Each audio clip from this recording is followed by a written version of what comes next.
So we hope that even 170 years later, you still find this quite humorous. If I can now draw your attention to the back of your programs, there's a very long list, a very, very long list of people that have either supported me during my college career or before, and I'd like to ask you, if you meet any of them out in the real world, please thank them for me for not only what they have done for me, but also what they continue to do for the arts. Now, this production, we ask you all to silence your phones. We ask for no flash photography and no videography, because as easily as you can see me, the actors can see you. And now, please sit back, relax, laugh and cheer as much as you want.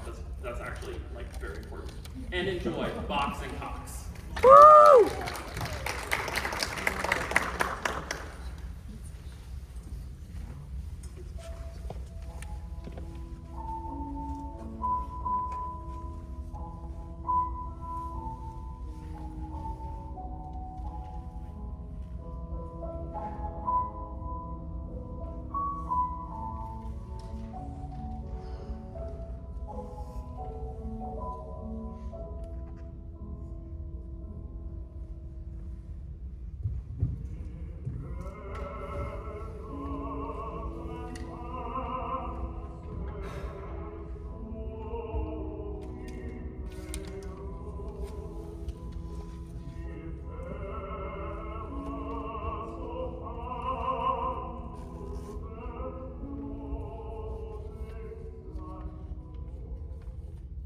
I'm half-minded to swear off haircuts entirely to never have one again.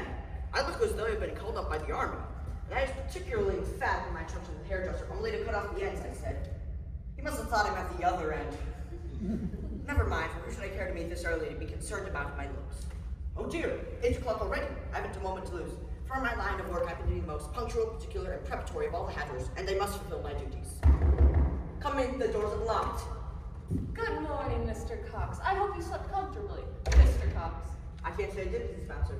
I should feel obliged if you could supply me with a fuller pillow. 1.5 seems to have about a handful and a half of feathers in each end, and nothing whatsoever in the middle. Of course, Mr. Cox. Anything to accommodate you, Mr. Cox. Then perhaps you'll be good enough to my looking glass for me while I finish my time. Certainly. Why, I do declare you've had your hair cut. Cut. Strikes me as though I've had it mowed. Very kind of you to mention it, although I'm already aware how truly absurd I look without the remarks of others. And now, for my hat. That's the effect of having one's haircut, Mrs. Bouncer. This had fit quite nice before. Luckily, I do have a few others. If only I could do my girdle. Mr. Cox is done with his hats. Well, this is just pleasant. This one will have to do. It wobbles about rather less than the others. And now I'm off. Good day, Mrs. Bouncer. Mrs. Bouncer. Yes, sir? I wish to bring to your attention to the fact that it's been evident to me for some past time that my coals seem to run out remarkably fast. Look, Mr. Cox. And it's not just the case with my coals, Mrs. Bouncer, but I've noticed the gradual increase of the decrease in my candles, wood, sugar, and matches. Look, Mr. Cox, you surely don't suspect me, do you? I don't say I do, Mrs. Bouncer. Only wish distinctly to understand that you don't think it's a cat or a rat. Well, is there anything else you've got to grumble about, sir? Grumble, Mrs. Bouncer. Do you happen by chance possess such a thing as a dictionary? No, sir. Then I must lend you. And if we turn to the letter G, aha, grumble, verb neutral, to complain without cause. Now that's not the case, Mrs. Bouncer. And while we're upon the subject, I wish to bring to your attention why does that option find my apartment full of smoke? Why, I suppose the chimney. The chimney. The chimney does not smoke tobacco smoke. I'm speaking of the tobacco smoke, Mrs. Bouncer. I hope, Mrs. Bouncer, you're not guilty of the cigarette, cigar, the corncob pipe. Not I, indeed. You wouldn't lie to me now. No, sir. Then tell me, which my nose confirms, since now you call my nose a liar. Sir, I'd never. Well, yes, that must be it. I must then agree with you, mostly due to the fact I have no idea what you just said. Well, the gentleman who's got the attics, he's hardly ever without a pipe in his mouth. And there he sits for hours and puffs straight into the fireplace. So you're telling me that this mantelpiece right here, he puts his feet right up upon it. So you're saying that's a considerable stretch, Mrs. Bouncer. Either your imagination or the gentleman's legs. Perhaps you mean the fender and the knob? Yeah, sometimes one, sometimes the other. But again, there he sits for hours and puffs straight into the fireplace. So you're telling me that this gentleman's smoke, instead of acting like all other sorts of smoke and going up and out his third-story room, goes the contrary directions to my second-story room? Why, that's far-fetched at all. Why? And I'm sure that this is the same individual that I invariably meet coming up the stairs when I'm going down, and going down the stairs when I'm coming up. Well, yes, Based upon his dress, I can unhesitatingly say this gentleman associated with the printing profession. Yes, and a very respectable young gentleman he is. Well, good enough. Good morning, Mrs. Bouncer. You'll be back at the usual time, I suppose, sir. Yes, it's 9 o'clock.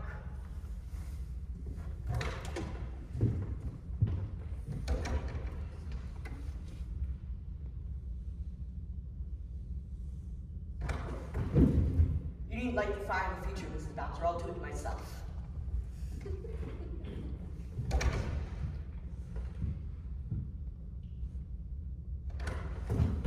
Don't forget about the pillow, Mrs. Bouncer.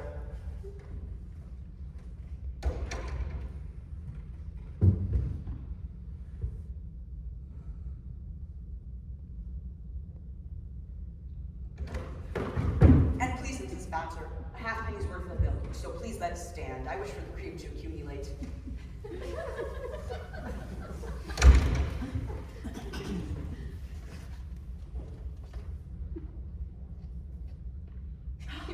He's gone at last. I declare I was all in trouble for fear that Mr. Box would come in before Mr. Cox went out. Luckily, they'd never met yet. And what's more, is they're not likely to do so.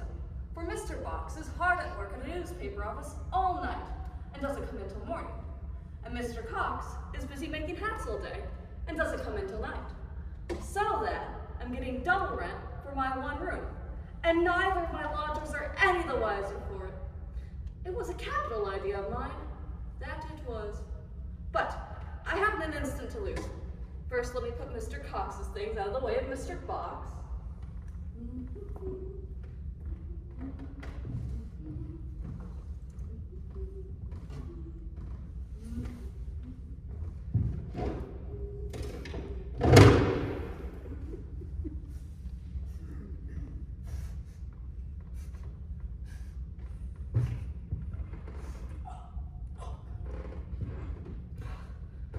Beg Mr. Box not to smoke so much. I was so dreadfully puzzled to know what to say when Mr. Cox spoke about it. Now then, to make the bed. And let me not forget, it's the head of the bed for Mr. Cox becomes the foot of the bed for Mr. Box. People's tastes do differ so.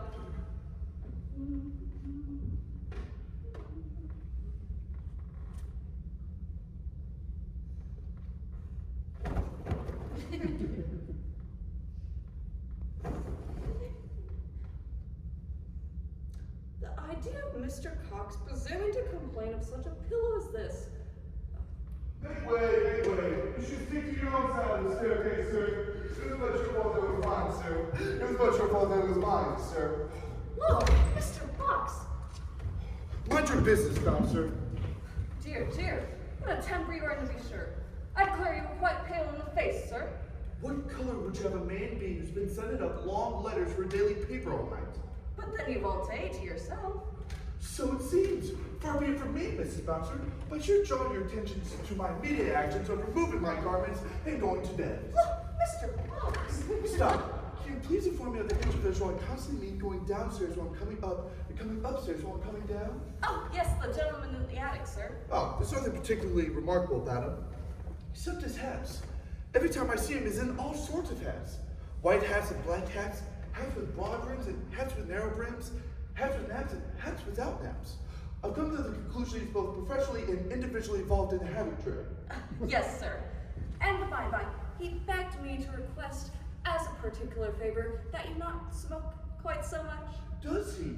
Well, can you please tell the ginger hatter, with my compliments, if he doesn't appreciate the smell of tobacco, I suggest he move to a smokeless home. Oh, Mr. Box, you surely wouldn't deprive me of a lodger. It will come to precisely that. Because if I detect the slightest attempt to put out my pipe, I should go with giving you once warning, I should go without giving you twice warning. Well, Mr. Box, is there anything more you want from me today? On the contrary, I've had quite enough from you. Well, I never. What next? I wonder.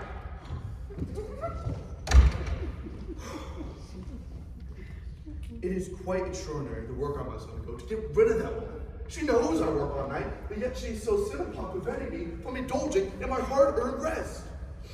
Now, shall I take my nap before I swallow my breakfast, or swallow my nap before I take my breakfast? No, that's not right.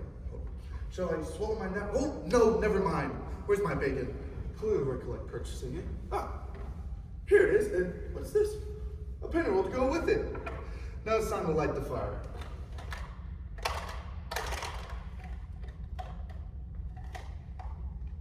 Oh, now this is bad. Even for Bouncer. This is by several degrees far beyond the mark. This box was full but 3 days ago, and now there's only one match left? Did I think she'd pilfer parts of my coals, candles, and sugar? Why yes, however man's matches, those are sacred. Now, I should ask any impartial person or persons about this candle. See, the candle's not something I require, because I'm only here during the daytime. I bought this candle on the 1st of May, for I thought Christmas should last me 3 months. Here's 1 week and not half over, and it's nothing but useless stuff.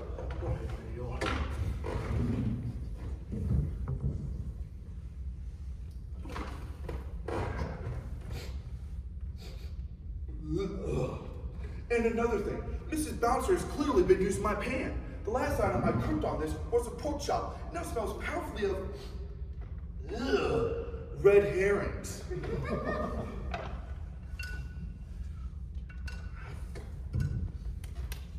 How sleepy am I? I indulged myself in the nap if I had anyone to turn my bacon. Perhaps will turn itself. Sweet dreams, my bacon. Well, wonders never cease. Being cognizant of arriving late to work, I tried to snake him no one was looking. My honorable employer made me. However, instead of angry, he smiled at me and said, "Cox, I shan't want you today. You can have a holiday." What to do? I could go see the new museum exhibition for the price of 1 shilling. The new picture down the way looks intriguing, and 4 pence is not too steep for an afternoon showing. Or I could take a 2-penny carriage ride around the city like a tourist in one's own home. Short, I'm quite bewildered with the possibilities. However, I must have breakfast first. That will give me time to reflect. I've bought mutton chops, so I shan't want any dinner. Where's my head? Ever gotten any bread? My word. A penny roll. I do declare my today. Now, to light my fire. What? Who wants to touch my box of matches? Not to mention, it's empty. I swear off that I left 1 match room. But look, the fire's lit and my pan is already cooked. Is that bacon? Bacon in my pan? Now Bouncer's taken a step too far. First she takes my last match. Now she's burning my coals and now she's cooking her food in my pan. No, I can't stand for this.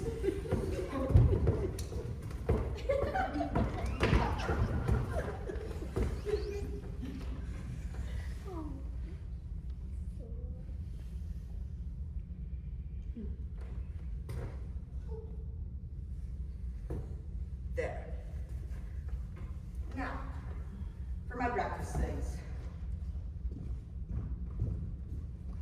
Come in, Mrs. Bouncer. Needn't be afraid. I wonder how long I've been out.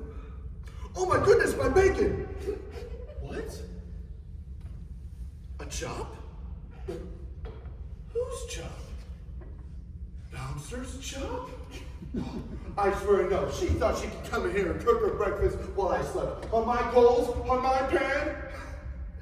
But my bacon, it's shriveled and dried and covered in soot.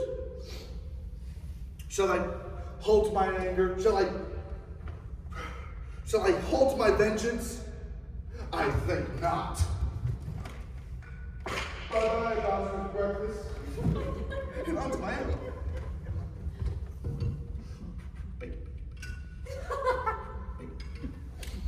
I think some sputteros will do well with this. Come in, come in. I chopped. What? Bacon again. God roots. Confound it. Damn it, I can't stand for this. Bye-bye, bacon.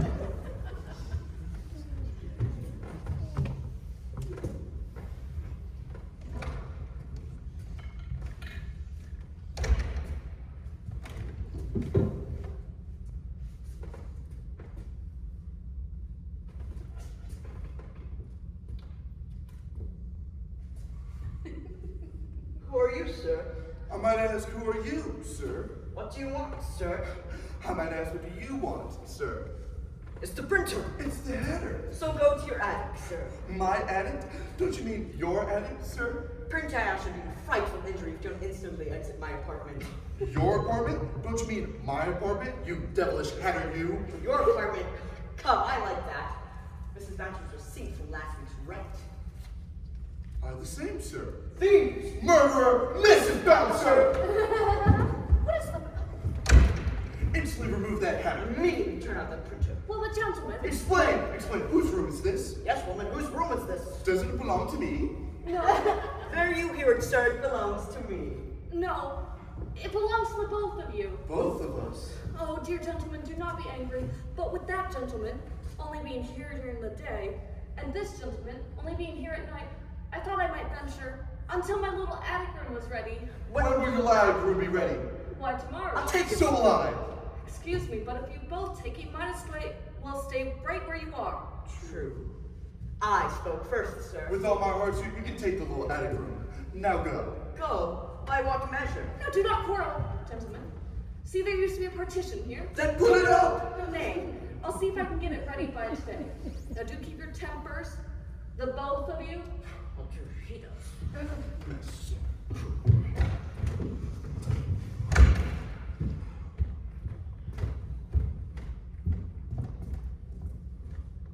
What a disgusting position. Sir, if you don't mind me observing, if you haven't had your daily exercise today, I suggest you go and take it. I shall do nothing of the sort, sir. However, don't let me prevent you from going out. Don't flatter yourself, sir. Stop. That's my role, sir. Stop, sir. What are you about, sir? What am I about? I'm about to smoke, sir. Swing that window closed. Then put out your pipe, sir. There. There. I shall retire to my pillow. I beg your pardon, sir. I don't want anyone to open my bed. Your bed? Say, sir, can you fight? Why no, sir? No. Then come on, then. Sit down or honestly shout, please. I say, sir. Well, sir. Though we're doomed to share this room for several more hours, sir, I see no point at us snatching at each other's necks, sir. No, sir. Be a mode I fully object to. Quite frankly, sir, I've no violent animosity towards you, sir. Nor have I any regard towards you, sir. Except for the fact that this is entirely Mrs. Boucher's fault, sir. Entirely, sir. Very well, sir. Very well, sir. Take a bit of roll. Thank you kindly, sir. Do you sing, sir? I sometimes join in a chorus. Then give us a chorus.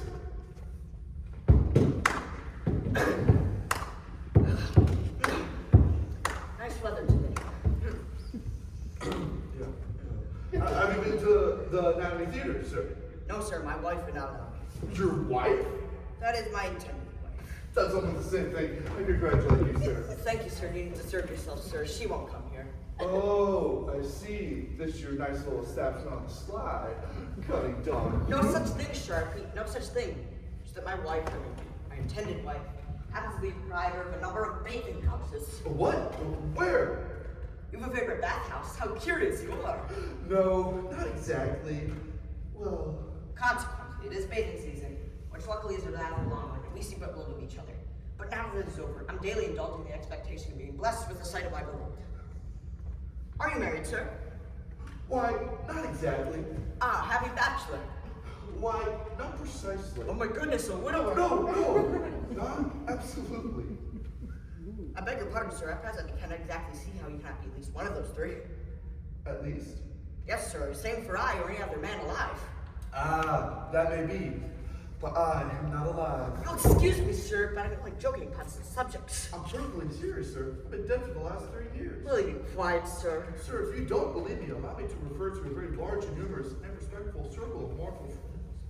My dear sir, my very dear sir, there exists an ingenious method where a man on the eve of committing matrimony can leave this world, yet stay in it. I shouldn't be sorry to know it. Oh, I see you're not fractionally attached to your intended. Well, present, I'm only aware of one optical ailing her. Well, I cannot tolerate her! Ah, I see. Do as I did. I will. What did you do? Drown myself. Will you be quiet, sir? Listen here. 3 years ago, it was my misfortunes to captivate the affections of a still blooming, though somewhat middle-aged widow. Steady on. That is the same fate that befell me 3 months ago. Well, in order to escape her advances, I found myself enlisting in the police, or the Coast Guard. So did I. How very odd. But they wouldn't have me. They had the nerve to say I was too short. And I wasn't tall enough. So I found myself content with the marching regiment. So I enlisted. So did I. Singularly a coincidence, I'm sure. Though, not long after doing so, I soon regretted my choice. So was I. My infatuated wife offered to pay the fine to have me discharged on the condition that I lead her to the altar. This is sound. Oh, I hesitated, but I eventually consented. I consented at once.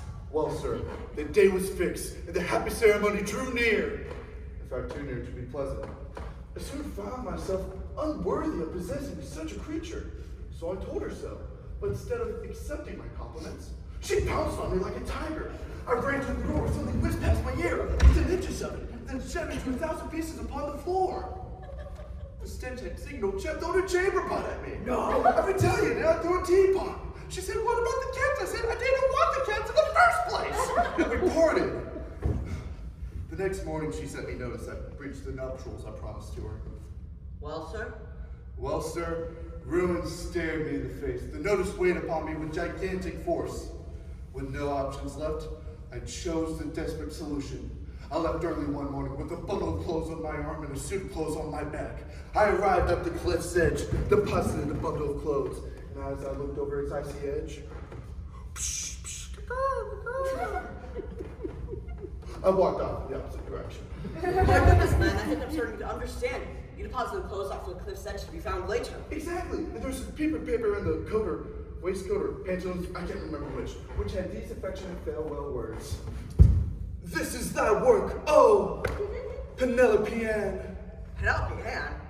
Penelope Ann? Penelope Ann? The original widow of William Wiggins? Yes, the original widow of William Wiggins. The proprietor of bathing houses? Yes, the proprietor of bathing houses. Who worked down the lane? Across the river? It must be she. And you, sir. You're a box. The lamented long-lost box. I am. And I was about to marry an interesting creature you're so cruelly deceived. Ha! Then it must be God's. I am. I heard your nuptials. I congratulate you. I give you joy. I think I'll take a bit of a stroll now, sir. Stop, sir. I'll not lose sight of you until I restored you to the arm of your intended. My intended? Don't you mean your intended? No, sir. Yours. How can that be now that I'm drowned? There's no such thing, sir. I prefer presenting you to Penelope and myself. I have no wish to be introduced to your intended. How can that be, sir? You proposed to her first. What of it, sir? I came to an untimely end, and then you popped the question afterwards. Very well, sir. Very well, sir. You're much more worthy of her than I am, sir. Permit me then to follow the generous impulse of my nature. I give her up to you. Benevolent being, I'm going to rob you for the world. Good day, sir. Stop! Unhand me, Hatter. I shall cast off the lamb and assume the lion. Oh, hush! An insult? To my face, under my very nose? You know the consequences, sir. Instant retaliation. With all my heart, sir. Miss out there! Miss out there! Gentlemen? Pistols for two. Yes, sir. Wait! You don't need to say thoughts, imprudent woman. That you keep loaded firearms in the house. Oh, no, sir. They're not loaded. And then produce the murderous sentences. I say, sir. Well, sir, What are your opinions of dueling, sir? I think it's a barbarous practice. So do I, sir. I don't so much object to it when the pistols are not loaded, though. No, I do dare say that does make a difference. Though, sir, do you see it as a rather waste of time for us to keep firing back and forth with pistols that are not loaded? No, sir. No more than any other harmless recreation. So, tell me, why do you object to marrying Penelope Ann? Well, because I observably I cannot tolerate her. However, you'll be most happy with her. Happy? Me? Knowing that I robbed you of such a creature? No, no, Cox. Don't think of me, Box. I shall sufficiently be rewarded by the knowledge of your happiness, Mr. Box. Don't be absurd, sir. And don't be ridiculous, sir. I don't want her! I don't want her either. Say, suppose we draw lots for the lady, eh, Mr. Cox? That's fair enough, Mr. Box.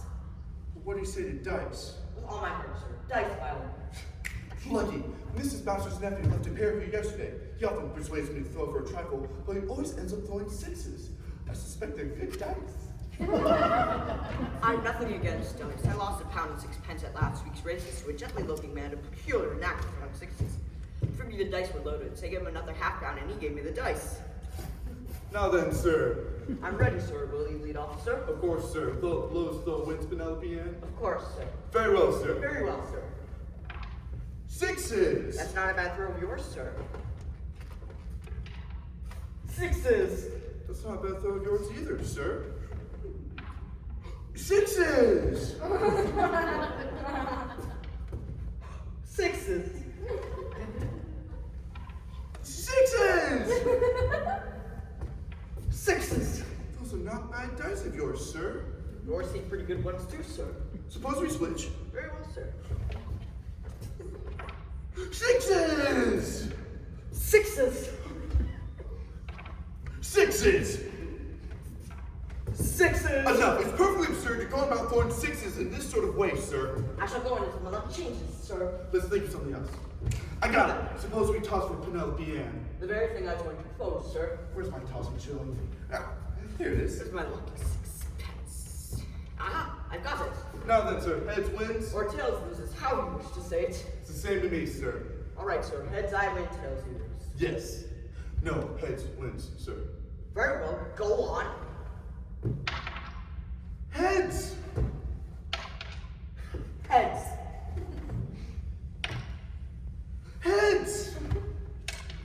Heads! Aren't you rather tired of turning up heads, sir? Considering the monotony of our proceeding by an occasional tails, sir. Ah. Heads!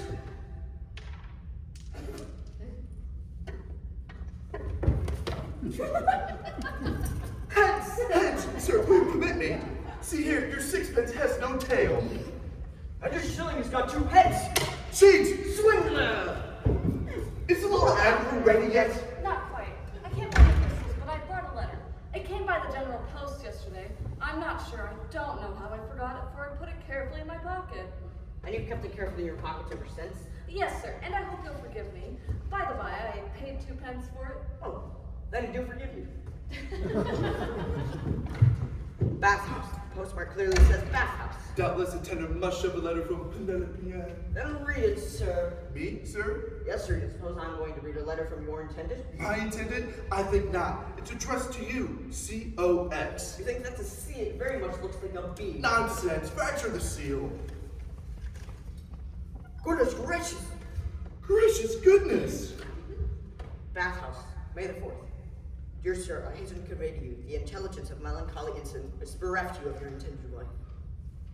He means your intended? No, yours. But it seems irrelevant now that she's passed on. But she was unquestionably yours. How can that be, sir? You proposed her first. Yes, but then I felt... Now, let's not start this cycle again. Continue reading, sir. Poor Mrs. Wiggins went out for a short excursion in a sailing boat. Afterwards, a sudden and violent squall soon took place, which is supposed to upset her. She was found 2 days later, belly up on the shore. Poor woman. The boat, sir. As a man of business, I immediately proceeded to examine her papers, amongst which I found a section of which I think you will find satisfactory. I hereby bequeath my entire property to my intended husband. Excellent! What a happy creature. Generous. Ill-fitted being. Oh, no. And to think I tossed a coin for such a woman. And to think I staked such a treasure on the hazard of rolling the dice. I'm sure Mr. Bach can't thank you enough for your sympathy. Of course, Cox, you couldn't have felt more. It should have been your own intended. My own intended? She was my own intended! Come, I like that. Didn't we just observe now that I proposed to her first? To which you very sensibly replied that you come to any time to end by fate your own death. I deny it! You don't have such things, for I say you've said it. The fortune is mine. Mine. I will have it. So will I. Stop. Before we go to the law about the property, say we divide amongst ourselves, equally. Equally. I'll take 2/3. That's fair enough, and I'll take 3/4. Stop, that won't do. Half and half. All right, sir, here's my hand. And mine. What? Postman again? Postman yesterday, postman today? Another letter, and another 2 pence more. I forgive you again. Goodness gracious! Gracious goodness! Happy to inform you. False alarm. Sudden squall, boat upset, Mrs. Wiggins, you're intended. Picked up by steamboat, carried into London, returned here this morning, will start by early train tomorrow, and be with you at exactly 10 o'clock.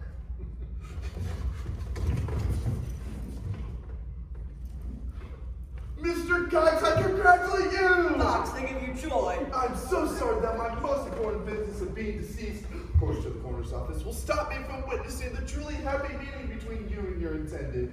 Good day, sir. I think between I stepping out, I wouldn't prevent it for the world, the rapturous meeting between you and your intended. Good day, sir. Excuse me, sir. The last that we observed that she was your intended. Yours. Yours! Yours!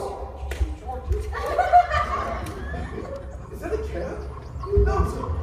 A lady's gone out. There's no mistaking such a person. It's Penelope Ann. Your intended. Yours! Yours! Listen! She's coming up the stairs! Quickly, latch the door shut. Mr. Cox. Mr. Cox. I just stepped out. So am I. Mr. Cox, open the door. It's only me, Mrs. Bouncer. Only you? Then where's the lady? Gone. Upon your honor? As a gentleman? Yes, and she's left a letter for Mr. Cox. Give it to me. Open the door. Slide it under the bloody thing.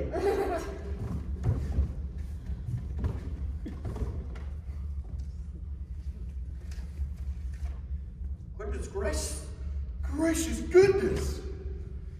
Dear Mr. Cox, pardon my candor. But being convinced that, like our feelings, our ages are not reciprocated. I hasten to apprise you of my immediate meeting With one Mr. Knox. What's up? Say cheers, Mr. Knox! The little outfit is ready. I don't want it anymore. No more do I. You serious?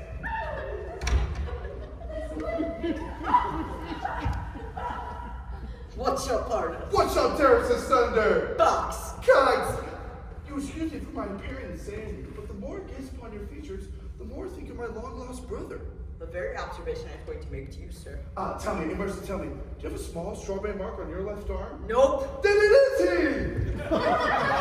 You settled where we have. Of course. For between you and me, I'm rather partial to this house. I'm beginning to feel quite at home here. Everything's so clean and comfortable. And the mistress of it, for what I can tell, is very anxious to please.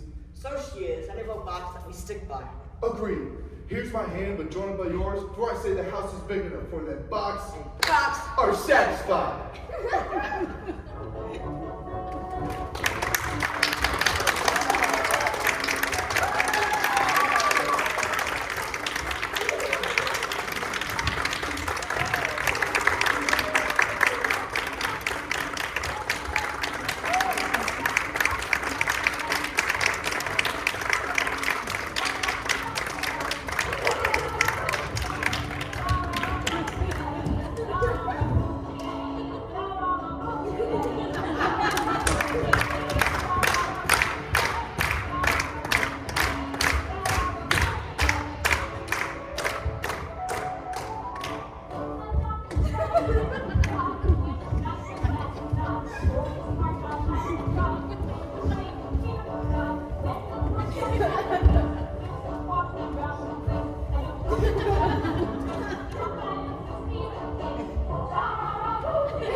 Thank you all so much for coming out to look forward to what Lake Erie College has coming up. We will be having auditions for the complete works of William Shakespeare Abridged in the coming week.